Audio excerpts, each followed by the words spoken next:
I was sitting in the doctor's waiting room when my phone rang. The television in the corner hummed with some talk show laughter, the kind of noise that fills the air when silence is too heavy. My hands were trembling slightly. The nurse had just taken my blood pressure and frowned, saying it was higher than usual. I thought the day couldn't get worse until I saw my daughter's name flashing on the screen. Angela, I answered, smiling instinctively. But her voice was strange, cold, quick, like she was rushing through something unpleasant. We're leaving for Europe tomorrow, Mom. I sold your beach house.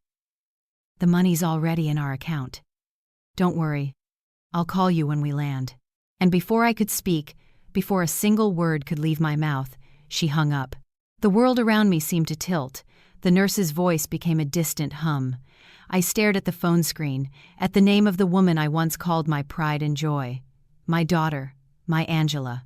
The same girl whose first steps I had cheered for, whose graduation gown I had ironed with tears in my eyes, had just sold the only thing left that tied me to my late husband. The beach house wasn't just property, it was memory.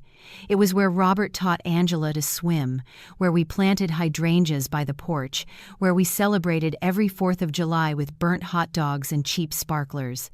Now, it was gone, sold, without my consent.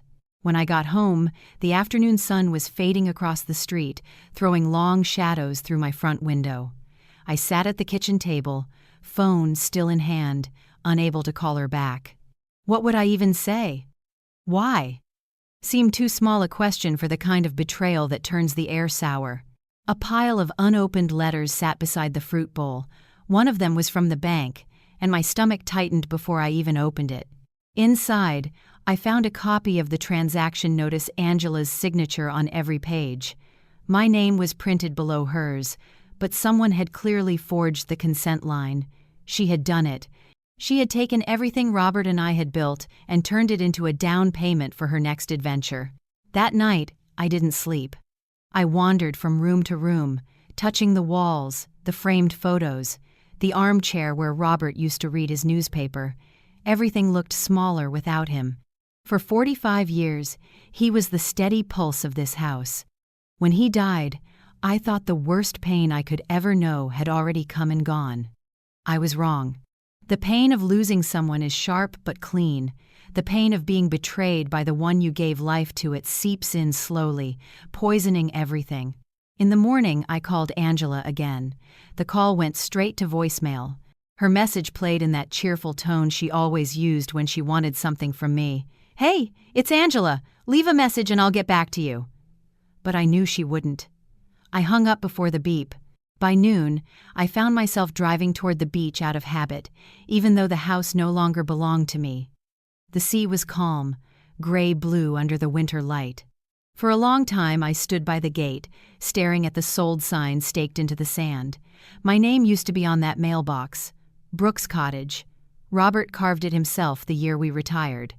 I remember him laughing when he nailed it in crooked, saying, "It gives it character." I remember thinking I'd die in that house, not live to see it sold by my own child. A couple walked by, their arms wrapped around each other. The woman smiled at me politely, the way people smile at strangers who look lost. Maybe I did look lost, an old woman standing in front of someone else's home, clutching her coat like it was armor. I didn't cry. I felt too hollow for tears. When I returned home, the answering machine light blinked. One new message. It was from Edward, my son-in-law. His voice was slick, polite, almost rehearsed. "Antonia, I hope you're not upset. Angela thought it was best. The upkeep of that property was too much for you alone, and you could use the rest. Enjoy some peace, okay? Peace." The word tasted bitter. I deleted the message without finishing it. For days, I tried to make sense of it. Maybe they were in trouble. Maybe there were debts. But even if there were, why not tell me? Why treat me like a stranger? I replayed our last real conversation in my head, the one after Robert's funeral. Angela had cried into my shoulder and said, "Mom, you still have me." I believed her then. I didn't realize she meant I still had her until she didn't need me anymore. That evening, I sat with a cup of tea by the window. The tea bag floated in the water, its string dangling over the side like a tiny lifeline. Outside, the streetlights flickered on. The house was too quiet. In the silence, I heard Robert's voice in my memory, calm, patient, always thinking 2 steps ahead. "You trust too easily, Tony," he'd say whenever I forgave someone too quickly. "One day that heart of yours will break, and I won't be here to fix it." He was right. But Robert never believed in punishment. He believed in lessons, the kind that life delivers slowly, sometimes through heartbreak, sometimes through the people you love most. I looked at the envelope with his handwriting still sitting in my drawer. One he had asked me never to open until I really needed to. For years, I thought he meant emotionally, when grief became unbearable. Now, I wasn't sure. Maybe he had foreseen this. Maybe the man who always planned for everything had planned for this too. I pressed the envelope against my chest and whispered, "Robert, what did you do?" Because I knew, deep down, that Angela had taken my house, my car, maybe even my dignity, but there was one thing she didn't know. She didn't know what her father had left behind. And neither did I yet. How could my own daughter do this to me? The morning after Angela's call, I woke before dawn. The sky outside was a pale gray, heavy with fog, and the sound of the old clock ticking in the hallway felt louder than usual. I sat at the kitchen table where Robert and I had shared breakfast for nearly half a century. His chair was still there, tucked neatly under the table, as if he might walk in any second with his coffee and the newspaper folded under his arm. The ache of missing him never softened, but that morning, it was sharper because I needed him to tell me what to do. I made myself a cup of oatmeal, the same cheap kind we used to eat when Angela was little. Money had always been tight back then. Robert and I ran a small grocery store in town, just 2 aisles wide. We opened before sunrise and closed long after dark. He'd manage the accounts. I'd stand at the register and chat with every customer like they were family. Some nights, I'd fall asleep at the counter, still wearing my apron. Angela was our only child, the miracle that came after years of trying and praying. I remember holding her in my arms for the first time, her tiny fingers curling around mine, and promising I'd give her a better life than the one we had. That promise became the compass for everything I did. Every penny we saved went toward her future. I used to pack Angela's lunch with small notes. "You're my sunshine, do your best today, love Mom." She'd roll her eyes as she got older, embarrassed to be the only girl with heart-shaped sandwiches. Still, I'd catch her smiling when she thought I wasn't looking. Back then she was sweet and curious. When she turned 16, she begged us to let her take piano lessons. Robert sold his fishing boat to pay for them. "It's an investment," he said, his smile tired but proud. "Maybe one day she'll play for us in some big hall." But life doesn't always pay back kindness in equal measure. When the supermarket chains came to town, our little store couldn't compete. We sold it for a fraction of what it was worth and moved into the small apartment above a laundromat. Robert took part-time work fixing electrical panels, and I cleaned houses for extra money. Angela never knew. We kept up the illusion that we were doing fine because she was in college then, and we didn't want her to worry. Every tuition payment we scraped together felt like a victory and a wound. I remember one particular night when I came home after cleaning 3 houses in a single day. My back ached, my hands were raw from bleach. Robert was sitting at the kitchen table counting bills, a calculator beside him. He looked up and said, "If we can hold on 2 more years, we'll pay off everything. Then we can think about that beach house you've always wanted." I laughed, thinking he was joking. But 2 years later, somehow, he made it happen. The beach house wasn't fancy. 2 bedrooms, a narrow porch, faded blue shutters that squeaked in the wind. But to me, it was paradise. The first time we unlocked that front door, the air smelled like salt and freedom. Angela was 20 then, newly engaged to Edward. She'd twirl around the living room saying, "It's so cute, Mom. This is where I'll bring my kids." Robert squeezed my hand, his eyes soft. "Then it's worth every penny," he whispered. We spent every summer there, even when money was thin. Robert loved fishing off the pier. I loved baking lemon pies in the tiny kitchen. Angela loved showing off the house to her friends. "My parents finally made it," she'd say, smiling proudly. I didn't know then that one day she'd see it only as an asset to sell. As the years passed, Robert started to slow down. His heart grew weaker, but he refused to rest. "If I stop moving, I'll fade away," he used to say. I still remember the morning it happened. He was buttering my toast, talking about fixing the porch light, when his words just stopped. His hand slipped, the knife clattered against the plate, and then nothing. The doctor said it was quick, painless. But there was nothing painless about the silence that followed. After the funeral, I spent weeks sorting through his things. Every drawer held a piece of our life together, his work gloves, the receipts from the store, even old postcards Angela had sent from college. She hadn't written much since she married Edward, but Robert always defended her. "She's busy," he'd say. "They're building a life." I wanted to believe that. I wanted to believe she was happy, that all the sacrifices had meant something. I still remember the last Christmas we spent together. The beach house smelled of cinnamon and pine. Angela arrived in a fur coat Edward had bought her, laughing too loudly, her perfume thick in the air. She gave me a silver bracelet and said, "It's not real gold, but it sparkles." I gave her a check money Robert had saved secretly, meant to help her start a business. She hugged me, but didn't look at me when she said, "Thanks, Mom." I thought it was just youth, the way people change when life gets bigger than their beginnings. But when Robert died, something in her changed too. The calls became shorter, the visits stopped. She began to sound impatient whenever I mentioned bills or repairs. Once, when I told her I was thinking of renting out a room in the beach house for extra income, she said flatly, "Mom, that place is falling apart. Why don't you just sell it? You're too old to keep up with it." I laughed it off then. I didn't know she was already planning to take it. Now, sitting alone in this kitchen with its flickering light and cracked tiles, I finally saw the truth of those years. Love had blinded me. I had given her everything, my time, my health, my savings, and in return, I had raised a woman who believed she was entitled to all of it. But I couldn't hate her. Not yet. Because hating her would mean admitting that 45 years of sacrifice had led to nothing. I wasn't ready for that. As I looked through the box of old documents Robert left behind, my eyes caught his handwriting on a folded note. Just 3 words: "Trust Peterson completely." Mr. Peterson, Robert's lawyer. The quiet man who'd attended the funeral, shaken my hand, and said, "If you ever need anything, Mrs. Brooks, don't hesitate to call." I had never thought about it until now. Maybe Robert had seen something coming. Maybe this Angela's betrayal, my loneliness, wasn't the end of the story after all. I placed the note beside the unopened envelope and whispered, "All right, Robert, I'll trust him. But you'd better have left me more than memories." I didn't know it yet, but that promise spoken to an empty chair and a ghost was the first step toward reclaiming everything I had lost. For weeks after Robert's death, the house felt like a museum of someone else's life. His coffee mug still sat on the counter, a faint brown ring at the bottom.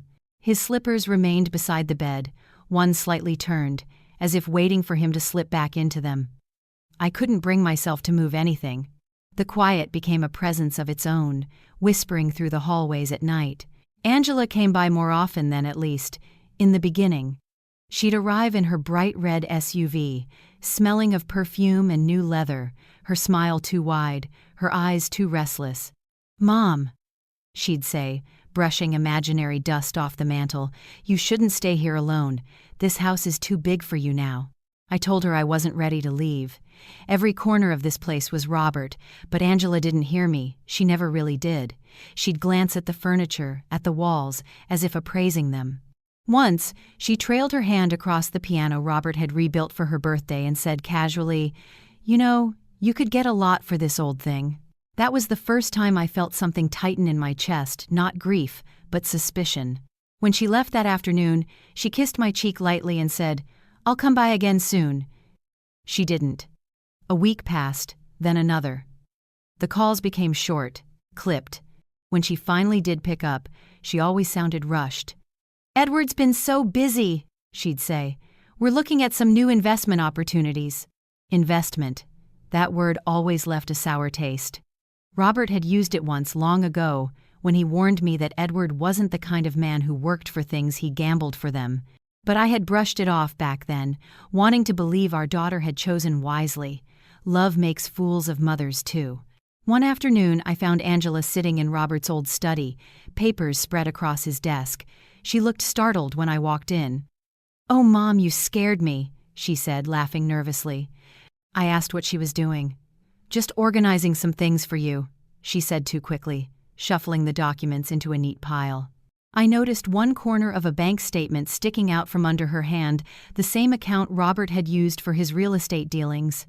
I didn't press her about it then. I wanted to trust her. But trust, I was beginning to learn, is the first thing a fool gives and the last thing she learns to take back. Later that week, I drove into town to meet with the accountant Robert had worked with for years, Mr. Langford. He greeted me with his usual kindness but seemed hesitant when I mentioned Angela. "She's been in touch," he said carefully, adjusting his glasses. "She asked about consolidating the property deeds." My stomach dropped. "Without me?" I asked. He nodded, his voice low. "She said you were considering retirement." That word again, retirement, as if love had an expiration date. When I got home, Angela was already there, sitting on the couch with a stack of forms.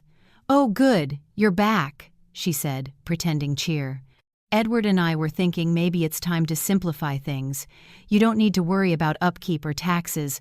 I can help manage everything." Her tone was sweet, practiced. I looked at her carefully and said, "Everything is already managed." But she just smiled, the kind of smile that doesn't reach the eyes. I wanted to ask her why she was in such a hurry, why every word she said lately seemed to have a price tag attached, but before I could, Edward walked in. He carried himself like a man used to entering rooms that belonged to others. "Mrs. Brooks," he said, giving me that salesman grin, "you've built something wonderful here. We just want to make sure your legacy continues." My legacy. I wondered if they rehearsed that line together. That night, I found myself standing at the window, watching their taillights fade down the street. For the first time in my life, I felt like a guest in my own home. The next morning, I decided to go through Robert's files myself. His study smelled faintly of cedar and dust. I opened drawers I hadn't touched in months, flipping through old tax forms, letters, even his military discharge papers. Tucked inside one folder was a receipt from Peterson & Co., the law firm Robert had trusted for years. The date was only 3 months before he passed. I frowned. He hadn't mentioned meeting Mr. Peterson again since his retirement. There was a note paperclipped to the receipt in Robert's handwriting, all finalized. "She'll be safe." I didn't know what it meant, but it soothed me for a while, like hearing his voice again from another room. Still, Angela's behavior grew stranger. One evening, she came over with Edward again, her expression glowing with excitement. "Mom, we have wonderful news. Edward's been offered a partnership deal in Europe, but we need to move quickly." "Congratulations," I said, trying to sound happy. She hesitated before adding, "We could really use some liquidity for the transition. The beach house has appreciated in value. It would help all of us if..." "If what?" I asked. "If we sold it," she finished softly, as if she were delivering good news. For a moment, the room spun. The beach house? The same one Robert and I had bought after years of sleepless nights and aching backs? "No," I said firmly. "That house stays. It's where your father and I..." She cut me off, her tone sharper than I'd ever heard. "Mom, be reasonable. You don't even go there anymore. It's just sitting there collecting dust. You could use the money for comfort." Comfort. Another word people use when they want to take something from you. Edward chimed in smoothly. "It's a smart move, Mrs. Brooks. Market's great right now. We'll handle everything, lawyers, buyers, all that complicated stuff. You can just relax." I looked between them, at their matching smiles. Something inside me shifted. "I'll think about it," I said quietly. That night, I lay awake replaying every word, every glance. I had thought grief made me paranoid, but this was different. There was intent behind their kindness, a hunger behind every, "we're just helping." The next morning I called Angela. "I don't want to sell," I said simply. There was silence on the line, then a sigh. "Fine, Mom, if that's how you feel." Her tone was flat, almost robotic. I knew then that the conversation wasn't over, it was just beginning. 2 weeks later, The first bank letter arrived. Notice of property reassessment pending sale. My hands trembled as I read it. I tried calling Angela again, but she didn't answer. That was when I realized she had already started the process without me. And it was also when I finally understood something Robert once told me during a fight about money years ago. Tony, sometimes the enemy doesn't come from outside the door. Sometimes she grows up calling you Mom.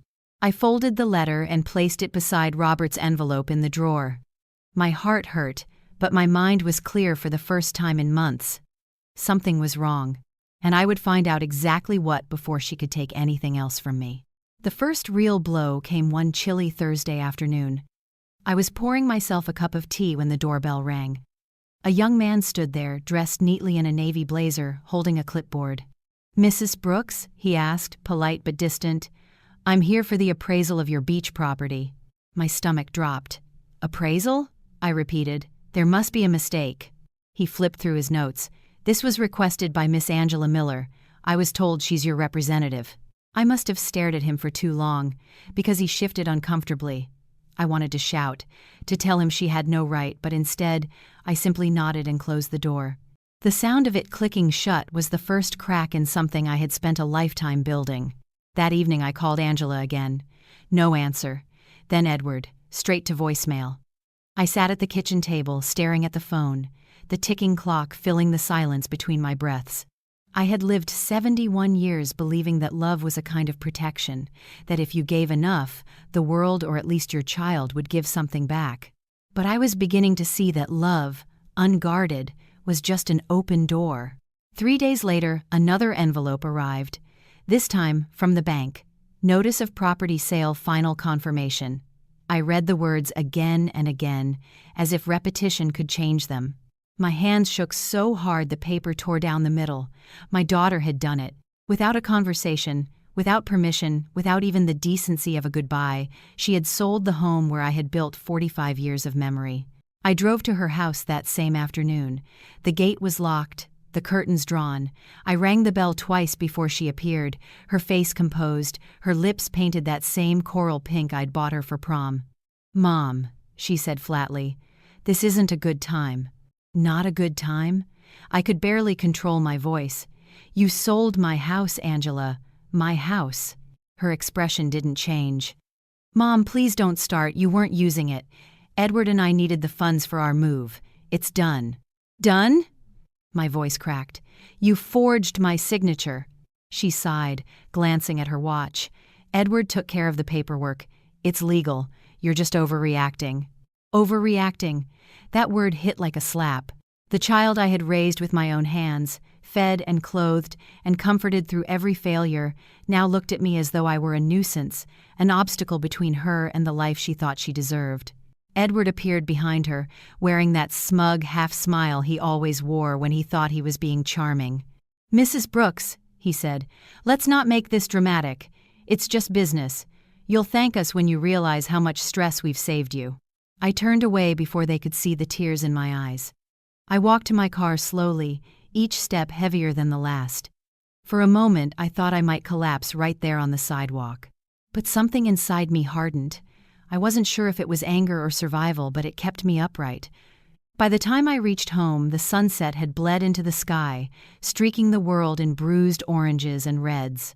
The house was too quiet. I made tea I didn't drink, watched it grow cold, and then sat in the living room surrounded by silence thick enough to drown in. The phone rang once more that night. It was Edward. "Angela feels terrible," he said, his tone oily with false sympathy. "You should rest, Mrs. Brooks. Stress isn't good for you at your age." At my age, I hung up without a word.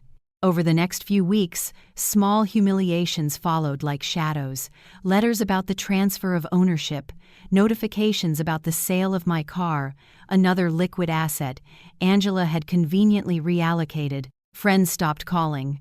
News travels fast in small towns, and pity travels faster. At the grocery store, Mrs. Dawson from church placed a hand on my arm and said softly, "I heard about what happened, dear. Children can be ungrateful, but maybe she'll come around." I nodded, smiled, lied. "She's just going through a phase." but inside, I felt hollow. Every time I walked past Robert's picture on the wall, I found myself whispering apologies to him. I had failed the promise we made to protect what we built. One afternoon, I sat in the lawyer's waiting room for nearly an hour before Mr. Peterson appeared. His hair had turned completely white since the last time I'd seen him, but his eyes were still sharp behind his glasses. "Mrs. Brooks," he said kindly, "Robert trusted you'd come to me if anything ever went wrong." "How could he have known this?" I asked, my voice trembling. He gave a small, knowing smile. "Robert knew people. He planned ahead." He opened a drawer and pulled out a sealed envelope with my name written in Robert's handwriting.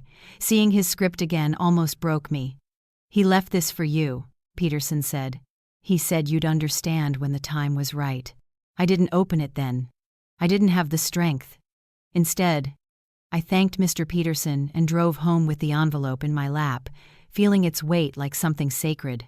That night, I watched the waves through my window.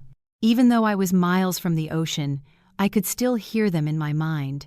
Robert's laugh carried on the wind, the sound of Angela's childhood footsteps on wet sand. For the first time, I didn't cry. I just sat there, breathing in the silence until it became a kind of peace. A week later, Angela called. "We're having a small gathering before our trip," she said casually. "You should come, Mom. It would mean a lot to me." Part of me wanted to refuse, but another part, the foolish, hopeful part that still wanted to believe my daughter was capable of kindness, agreed. "I'll be there," I said quietly. That night, I took the envelope from my drawer and placed it in my purse. I didn't know why, only that something in me whispered it would be needed soon. When I arrived at Angela's house 2 days later, music was spilling from the open windows. Laughter, clinking glasses, the sound of a life I no longer recognized. Angela greeted me with a glass of champagne. "You made it," she said brightly, as though nothing had happened. "Everyone, this is my mother." I could feel every eye turn toward me, polite, curious, distant.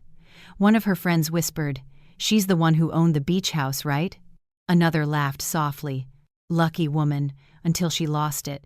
Angela smiled, pretending not to hear. "Mom, come, sit. You must be tired." I wasn't tired. I was humiliated.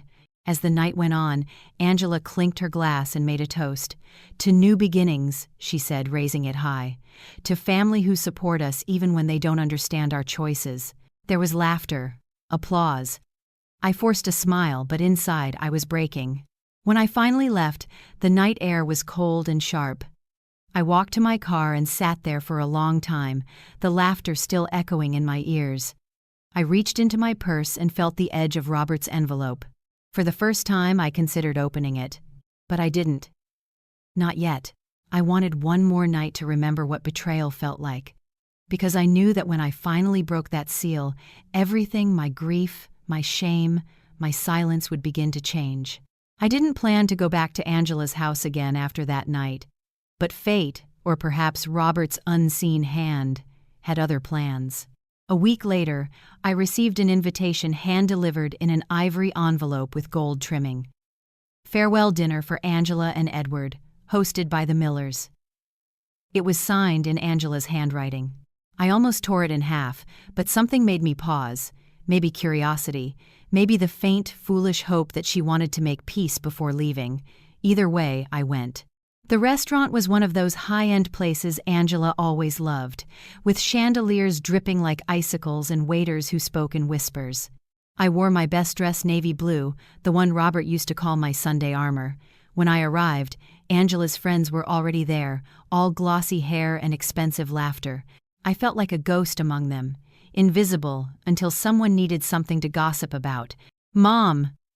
Angela called out from across the room, her voice bright and rehearsed. She kissed my cheek lightly, leaving the faint trace of her perfume.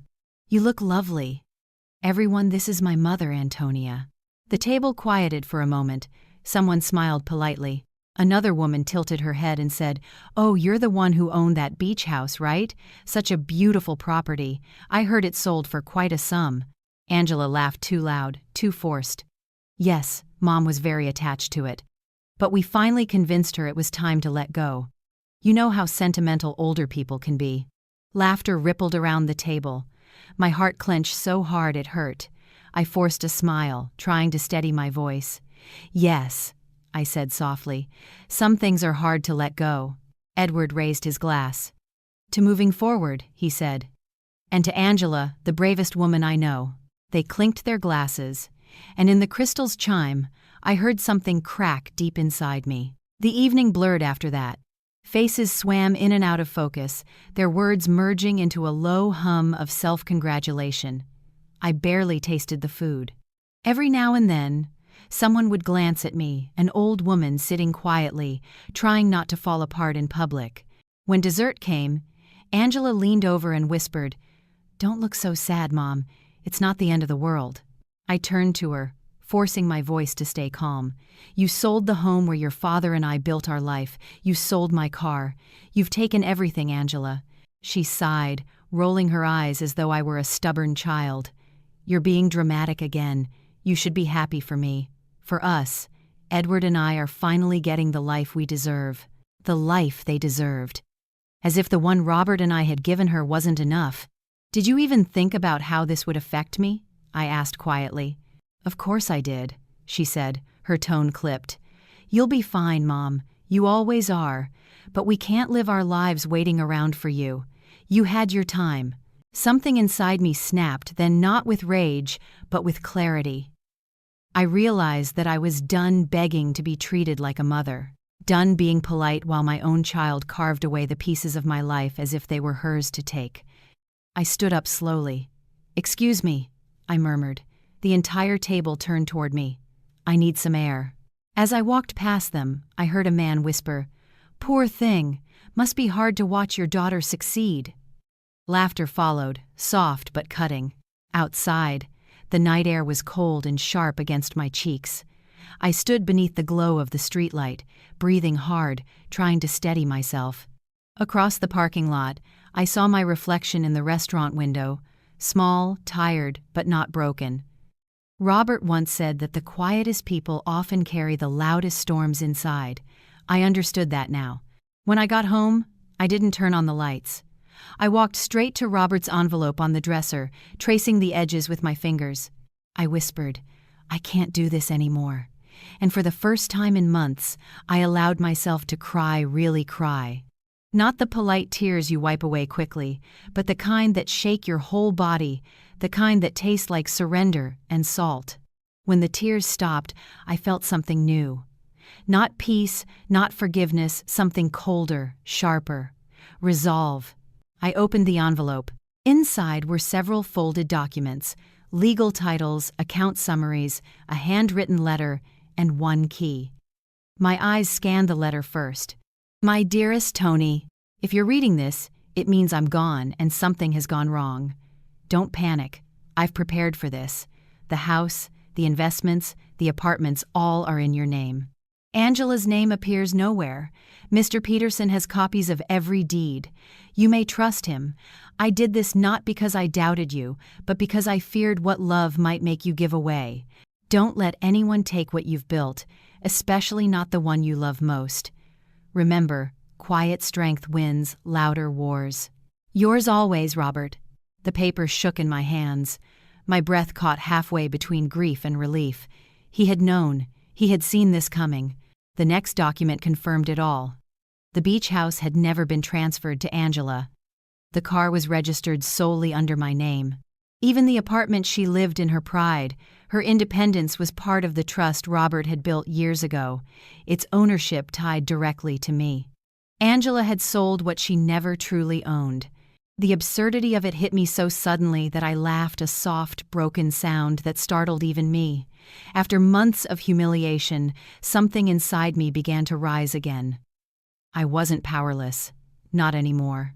I spent the rest of the night reading through every page, my exhaustion replaced by clarity. Robert had left a roadmap, and I intended to follow it. When dawn came, I stood by the window, watching the first streaks of light wash over the neighborhood. I thought of Angela packing her designer luggage, smiling at her reflection, believing she had outsmarted her aging mother. I thought of Edward, pouring champagne over the illusion of victory. And then I whispered, "Enjoy it while it lasts." Because they didn't know that the woman they had written off, the sentimental old mother too weak to fight back, was about to reclaim everything they thought they'd taken. That morning I called Mr. Peterson. When I met Mr. Peterson the next morning, the winter sun had barely risen. His office smelled faintly of coffee and paper, the scent of quiet diligence. He looked up as I entered, surprise flickering across his face. "Mrs. Brooks," he said, standing immediately, "I had a feeling I'd see you soon." I handed him Robert's letter, the edges still damp from where my fingers had trembled over them the night before. He read it silently, nodding now and then, his lips pressed into a thin line. When he finished, he placed the letter on his desk and met my eyes. "He was a wise man, your husband," he said softly. "He loved you deeply, and he didn't trust many people, but he trusted me to protect what he built for you." I swallowed hard. "Did he tell you about Angela?" "Not in detail," Peterson admitted. "But he worried that she might be influenced. He once told me, 'My wife has the kindest heart I've ever known. That's why I have to make sure no one takes advantage of it.'" His words hit something inside me that hurt and healed all at once. Robert had known me better than I knew myself. He'd seen the storm long before it reached our shore. Peterson opened a drawer and pulled out a thick folder. He left me copies of all major documents, property deeds, accounts, investments. Every single one lists you as the sole owner. He flipped through a few pages before sliding one toward me. "This, Mrs. Brooks, is the title for the apartment where your daughter currently resides." I stared at the paper, the ink smudged slightly at the edges. "My name, my handwriting, my husband's signature as witness," I whispered, half to myself. "She's been living in my home all these years." Peterson nodded. "Indeed, I'd recommend you keep that in mind before you decide what to do next. Revenge rarely brings peace, but justice. Now that's a different thing." Justice. The word carried weight. I didn't yet know what form mine would take, but I knew Robert hadn't spent a lifetime building a legacy for it to be swallowed by greed. Driving home, I passed the old grocery store we used to own. The windows were boarded now, the sign faded but still faintly visible. Brooks Market, honest prices, honest people. Robert had painted those words himself the year Angela turned 5. I pulled over, unable to resist the tug of memory. I could almost see us there again, Robert lifting boxes while I swept the floor, Angela sitting by the counter coloring with crayons. It was the year a storm flooded the street, and we lost half our stock. Robert refused to raise prices afterward, even though we could barely cover costs. "People are struggling," he'd said. "We don't fix our pain by adding to theirs." I'd scolded him for being too kind, but secretly, I'd loved him more for it. I sat there for a while, watching the empty storefront, remembering every night we'd spent counting coins under flickering light bulbs. Those years had carved something deep in me, not bitterness, but endurance. Every scar was a story. Every sacrifice had built a foundation. And I realized then that what Angela had taken wasn't just money, it was the visible proof of everything we had survived together. Back home, I brewed a pot of tea and opened Robert's letter again, reading it slowly this time, letting each word sink in. "Quiet strength wins louder wars." I traced the phrase with my finger, whispering it aloud like a vow. I thought about the years after Angela was born, when Robert and I lived on next to nothing. He'd pick me up from cleaning jobs in his old truck, always grinning, always saying, "Someday we'll laugh about this, Tony." And we did. We laughed through exhaustion, through debt, through the kind of poverty that either breaks people or binds them. For us, it did both. It broke us open, then welded us together. I remember one winter, the pipes in the store burst. We had no money to fix them, so Robert learned how to do it himself. He came home soaked and shivering, hands red from the cold, but he smiled and said, "It's done." You'd think I was a plumber, not a grocer. I made him soup that night, cheap chicken broth and rice, but he called it a feast. We never lived richly, but we lived fully. Everything we owned had been earned, piece by piece, with sweat and laughter and stubborn love. That's what made Angela's betrayal so hard to understand. She had seen those years. She had lived them with us. How could she forget so easily? The next morning, I found myself walking along the shore near what used to be our beach house. The new owners hadn't moved in yet, and the air still smelled faintly of the sea salt Robert loved. I stood by the weathered fence, tracing the grooves he'd carved into the wood. The initials were still there, R and A, wrapped inside a heart that time had only partly erased. The tide rolled in quietly, the waves whispering secrets I wasn't sure I wanted to hear. "You'd have forgiven her," I said aloud, my voice carried off by the wind. "You always believed people could change."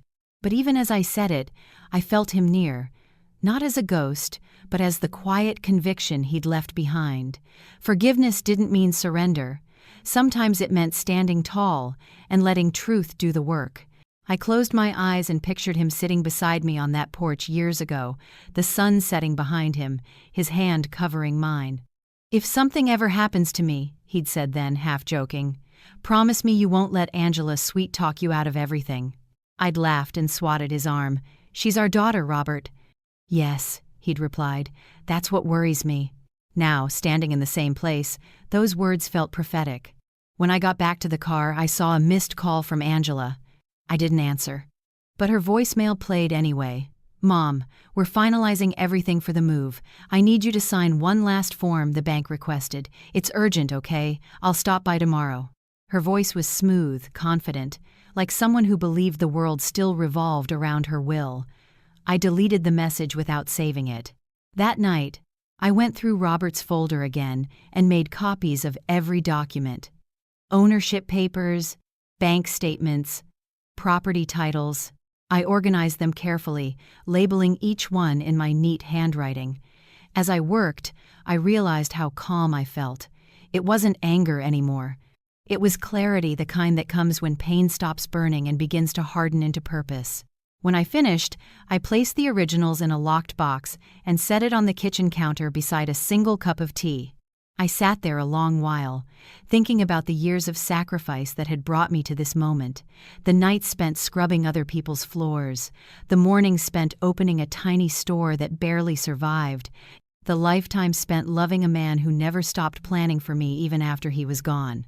It wasn't fair that Angela saw only what she could take from me, but it wasn't my job anymore to make her see. My job was to protect what Robert and I had built with quiet strength, just as he taught me. When dawn broke, I felt the first true sense of calm I'd known in months. Angela thought she had won, but she didn't understand that what she'd stolen was only dust.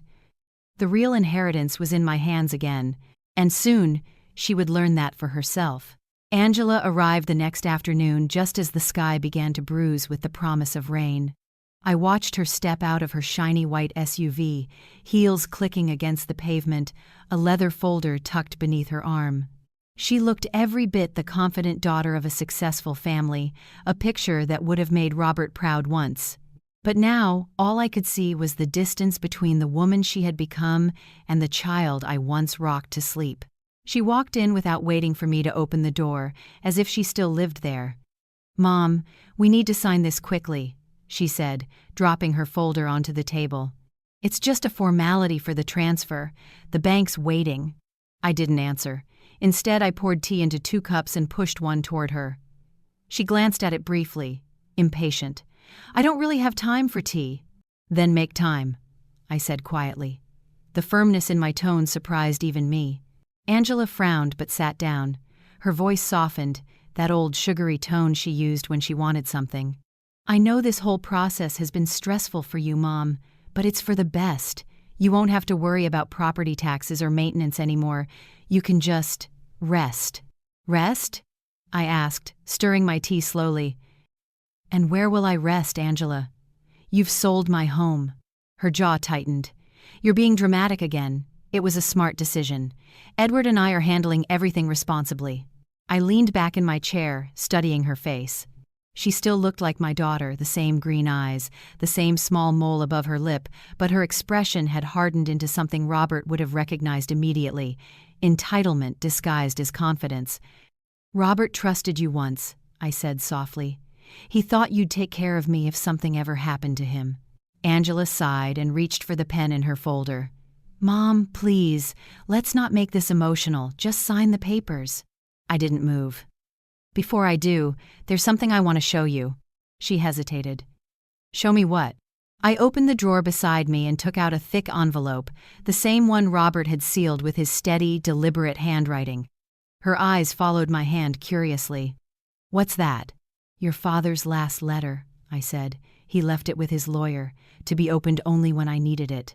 Angela's expression flickered something between irritation and fear. "Mom, we don't need to drag Dad into this. He wouldn't want us fighting." "No," I said, my voice calm. "He wouldn't, but he also wouldn't want his daughter stealing from her mother." Her face paled. "That's not what this is." "Isn't it?" I asked, sliding the first page across the table. "Read it." She glanced down, her fingers trembling slightly as she read Robert's words. I watched her eyes move line by line until they froze halfway through. I didn't need to see where she'd stopped. I knew the sentence by heart. "All assets, including properties and accounts, are legally owned by my wife, Antonia Brooks." Angela looked up, her lips parting but no words coming out.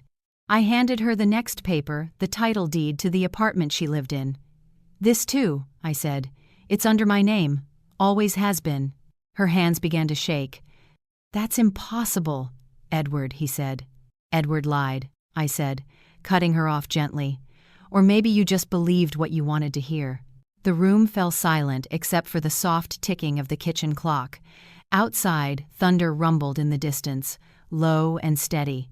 Angela's breathing grew quick, shallow. "You mean all this time?" "Yes," I said, folding my hands in my lap. "All this time, your father made sure I'd be protected. You never owned the beach house. You never owned this apartment. Even the funds you used for your investment came from my accounts. Every dollar you spent was mine." Her eyes widened. "You're lying." I stood and walked to the cabinet, retrieving a folder of neatly organized documents, photocopies of every deed, every transfer Robert had arranged through Mr. Peterson. I placed them in front of her one by one, like cards in a game I had finally decided to play. Angela flipped through them in silence. When she reached the last page, the color drained from her face. "This can't be true," she whispered. Edward said the lawyer confirmed everything. "The lawyer he spoke to wasn't Mr. Peterson," I said. "Robert's lawyer, the only one who mattered." Angela pushed back her chair, pacing the room, her hand pressed against her forehead. "Oh my God," she murmured. "Edward's already moved half that money. He said it was ours." "Ours?" I repeated softly. "You mean mine?" She turned to me then, her composure crumbling. "You don't understand, Mom. We had debts. Edward's business was failing. We needed that money." I nodded slowly. "So you sold my home, my car, you forged my signature, all to fix his mistakes." Tears welled in her eyes, but I'd seen too many of those over the years, apologies without repentance. "I thought you had enough," she whispered. "You always lived simply. You didn't need the beach house." "I didn't need it," I said, my voice low. "But it was mine. And more than that, it was your father's legacy, the proof of every year we worked, every night we sacrificed. You didn't sell a building, Angela. You sold our history." She collapsed into a chair, covering her face with her hands. The sound that came out of her wasn't quite crying. It was disbelief, humiliation, fear. For a long time, neither of us spoke. The storm outside began to build, raindrops tapping against the window like a metronome marking the seconds of her undoing. Finally, she looked up. "What are you going to do?" I met her gaze steadily. "Nothing for now. I'll let the truth handle itself." Her brows furrowed. "What does that mean?" "It means your father made sure justice doesn't need my anger to find you," I said. "Every document you tampered with will be reviewed. Every dollar you took will be accounted for. And when the time comes, you'll understand that what you thought was power was only borrowed time." Angela stood abruptly, her voice trembling. "Mom, please don't do this. Edward didn't mean to." "This isn't about Edward anymore," I said softly. "This is about you." For the first time in her life, my daughter had no words. She left in silence, rain clinging to her hair as she disappeared down the driveway. I stood by the window watching her go, feeling both heartbreak and a strange calm settle over me. It wasn't victory, not yet, but it was the beginning of something Robert would have recognized: quiet strength. That night I called Mr. Peterson. "It's time," I told him. He didn't ask what I meant. "Understood," he said. "I'll handle the filings tomorrow." As I hung up, I looked at Robert's photo on the mantel. His smile was the same. Steady, patient, almost amused. "You were right, love," I whispered. "You saw the storm before I did, but don't worry, I'm ready now."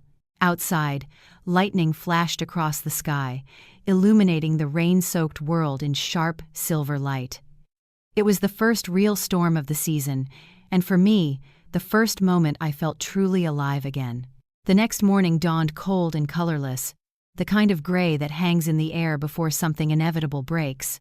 I woke early, long before the city stirred, and sat at the kitchen table with Robert's letter spread open beside my tea. The words no longer made me cry. They steadied me.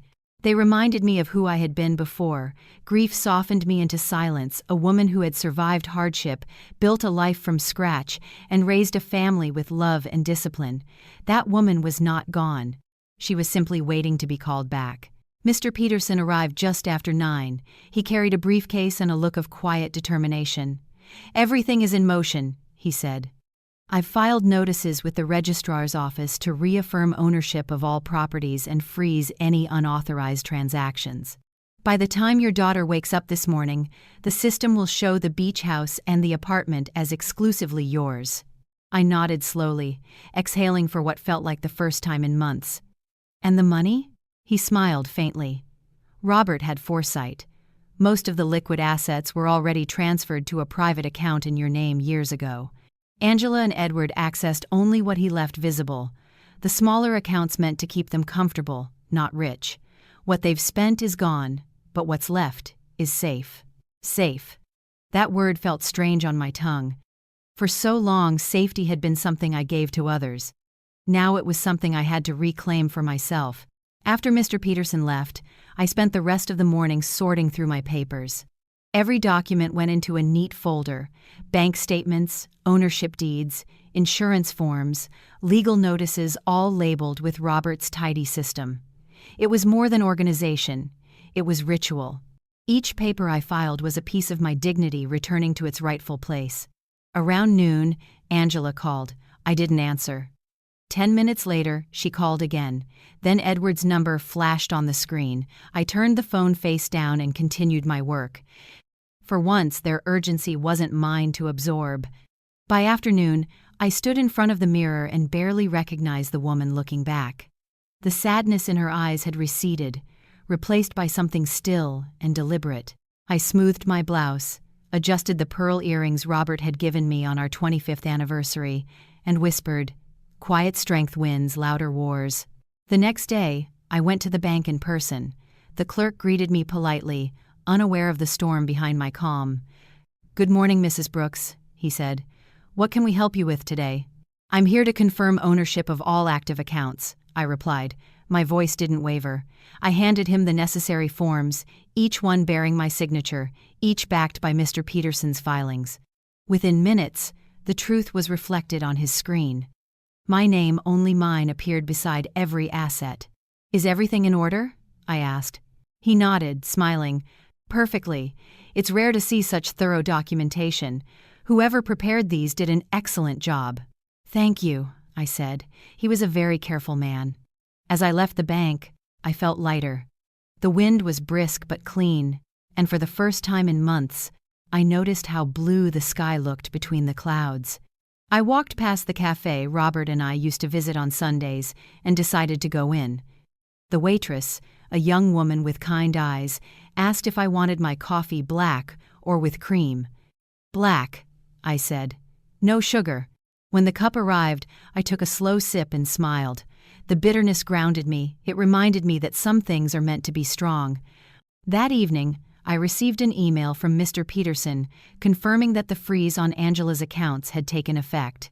The apartment she lived in, the cars she drove, even the credit cards she used, all registered under the trust that now bore my authority. Legally, everything she believed was hers had reverted to me. But instead of satisfaction, what I felt was quiet clarity. This wasn't revenge, it was restoration. Still, I knew what would come next. Desperation always follows entitlement. And right on cue, 2 days later, there was a knock at my door. Angela stood there, pale and frantic, mascara smudged from tears. "Mom, something's wrong," she blurted. "The bank says our accounts are frozen. The car company repossessed our SUV this morning, and the landlord, he says the apartment's under your name now. What's going on?" I gestured for her to come in, but she hovered at the threshold like someone afraid to cross a line that no longer belonged to her. "Sit down," I said quietly. She obeyed, wringing her hands. "What's happening?" she repeated, her voice trembling. "Your father happened," I said simply. "He prepared for this. He left everything to me, not to punish you, but to protect us." She shook her head in disbelief. "You can't just take everything, Mom. We have nowhere to go." I met her gaze, steady and unflinching. "I didn't take anything, Angela. You lost what was never yours." She covered her face, sobbing. "Edward didn't tell me the truth. He said you signed the transfer willingly." I thought. "You thought what?" I asked, my tone still calm. "That you could live off my sacrifices without consequence? That love meant ownership?" Her sobs deepened, her shoulders shaking. For a moment I almost reached out to touch her hand, but then I remembered the laughter at that dinner table, the sound of my humiliation echoing in my ears. Compassion didn't mean blindness. Forgiveness had to be earned. "Go home, Angela," I said softly. "Think about what you've done. When you're ready to understand, not to justify but to understand, then we can talk." She looked at me helplessly. "Mom, please, Edward's gone. He left last night when the accounts froze. He took what little cash we had. I don't even know where he is." I felt a pang of pity then, sharp but fleeting. "Then maybe this is your chance," I said, "to start over, without lies, without someone using you." She stood slowly, her eyes red and swollen. "I never meant to hurt you." "I know," I said, "but you did." When she left, I locked the door behind her and stood for a long moment in the quiet. The house was still, the air thick with rain again. I poured myself another cup of tea, the steam curling upward like a soft exhale. For the first time, I didn't feel alone. I felt Robert's presence in every corner, the framed photo on the mantel, the creak of the floorboards he once fixed, the faint hum of the heater he'd installed by hand. I walked to the window, watching the rain blur the streetlights. It was peaceful in its own way, the sound of the storm outside echoing the calm inside me. The battle wasn't over yet, but I was no longer afraid of the noise. Tomorrow I would face Angela again, but not as the mother she had taken for granted. Tomorrow she would meet the woman her father had trusted to finish the fight quietly and win. The day of confrontation came sooner than I expected. It was a Thursday morning, crisp and bright, the kind of deceptive sunlight that makes you forget how cold the air really is. I was sitting in my living room when Mr. Peterson called. "Mrs. Brooks," he said, his tone polite but firm.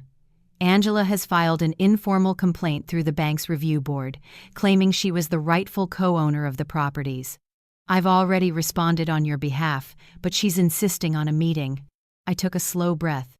"Let her have it," I said. "If she wants truth, she'll get it." 2 days later, we met at Peterson's office. The room was all glass and polished wood, its silence pressing like a weight. Angela arrived first, wearing dark glasses and a black coat too elegant for the occasion.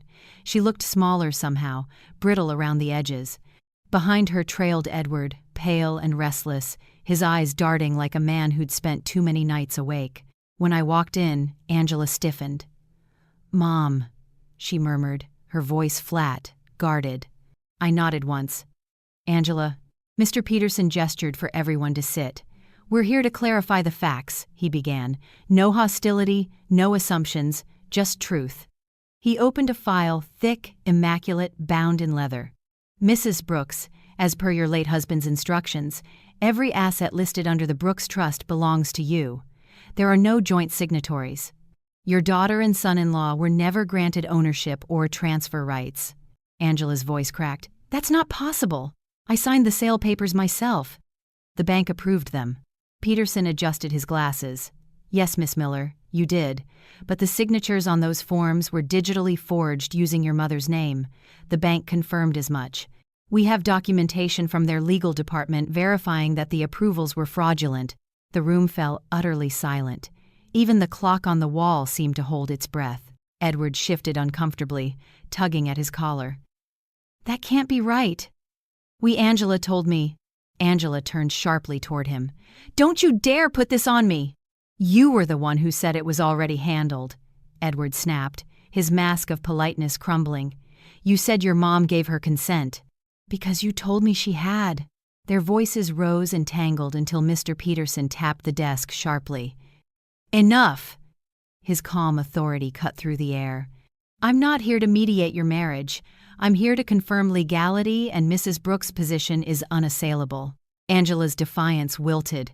She turned to me, her voice trembling. "Mom, you don't understand. We were drowning in debt. Edward lost his contracts. The house needed repairs. I raised a hand. "Stop."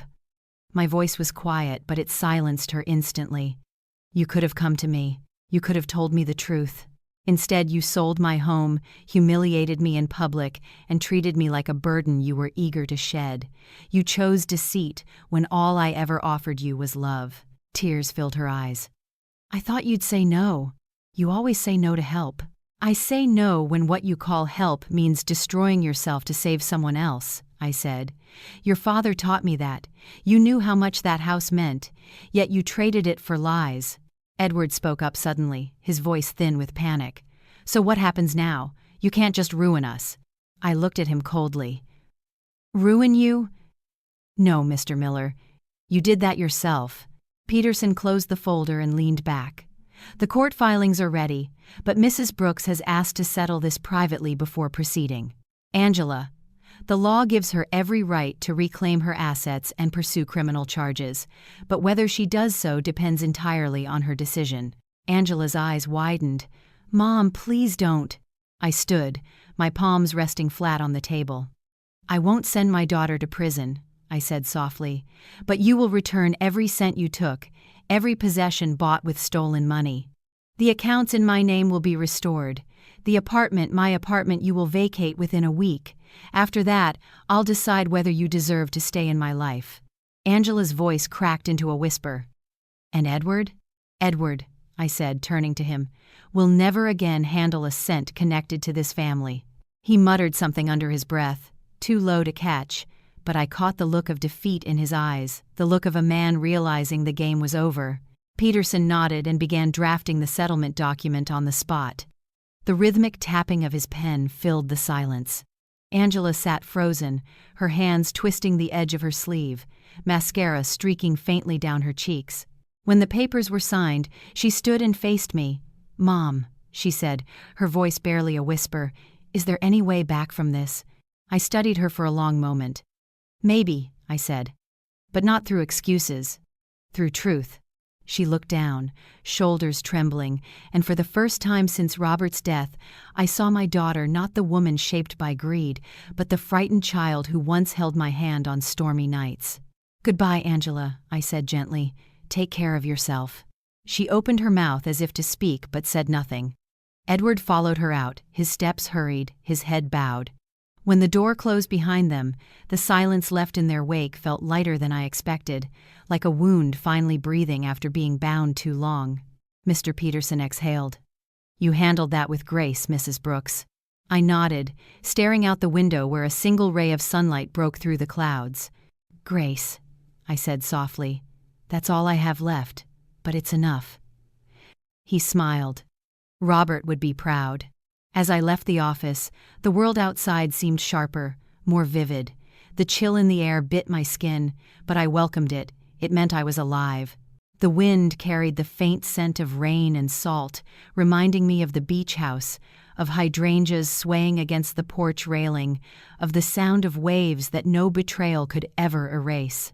That evening, I walked through my quiet home, pausing at the photograph of Robert on the mantel. "It's done," I whispered. "Your plan worked. You protected me, even from our own." The lights flickered once as if in acknowledgement. I smiled, tears finally warm instead of bitter. Tomorrow, I would drive to the sea again, not as the woman who lost everything, but as the one who reclaimed what mattered. Justice wasn't loud, it was patient, it was quiet, and sometimes it looked a lot like peace. I drove to the beach house 2 weeks later, early in the morning when the tide was low and the sky still painted in soft pink. The gate creaked as I opened it, the sound oddly comforting, like the house itself was greeting me. The for sale sign was gone now. The new owners had backed out when the ownership dispute surfaced, and the property had quietly reverted to its rightful name, mine. The first step onto the porch nearly brought me to tears. The boards still groaned under my weight, the hydrangeas Robert had planted still bloomed in wild, uneven clusters. I could almost hear his voice, teasing me the way he used to. "See, Tony? Even the flowers know how to come back." Inside, the air smelled of salt and dust and memory. I ran my hand along the banister, tracing the grooves Robert had carved decades ago when we were too poor to hire help. Each scar in the wood told a story of love, of work, of survival. In the kitchen, I found the old kettle still on the counter, the one with the dent from the day Angela dropped it as a child. I cleaned it gently, filled it with water, and set it on the stove. When the steam began to hum, it felt like the house had finally exhaled with me. I made myself a cup of tea and sat by the window overlooking the sea. The waves rolled in slow, steady rhythm, erasing footprints from the sand, carrying away the last fragments of anger still clinging to me. For months, I had lived under the weight of betrayal. I had been humiliated, discarded, treated like an inconvenience by the very person I had devoted my life to. But as I watched the morning light scatter over the water, I understood what Robert had meant when he wrote, "Quiet strength wins louder wars." Strength wasn't the storm that tears through everything. It was the tide that returns, again and again, reshaping the shore without fanfare. Angela had called a few times since our meeting at Peterson's office. I hadn't answered at first. Then, one evening, she left a voicemail that was different from the rest. Her voice was soft, stripped of its old certainty. "Mom, I just wanted to say I'm sorry. I know I don't deserve forgiveness, but I miss you. I miss home. Home." The word carried 1,000 echoes. A week later, she came to the beach house. I watched her car pull into the driveway from the window, her figure hesitant as she stepped out.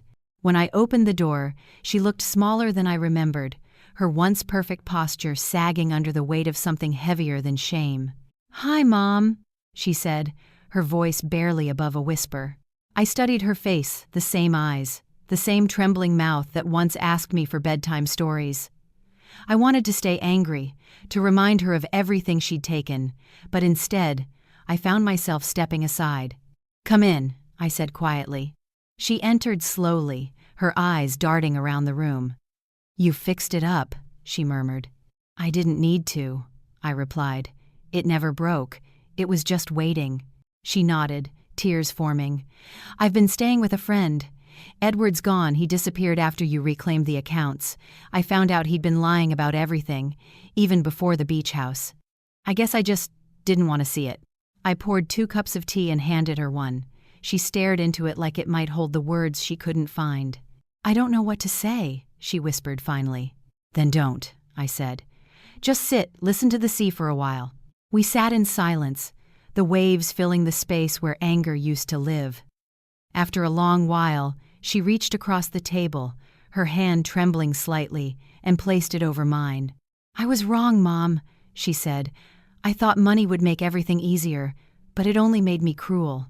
Her voice cracked, and for the first time, I saw the truth of her, not the selfishness, but the fear beneath it.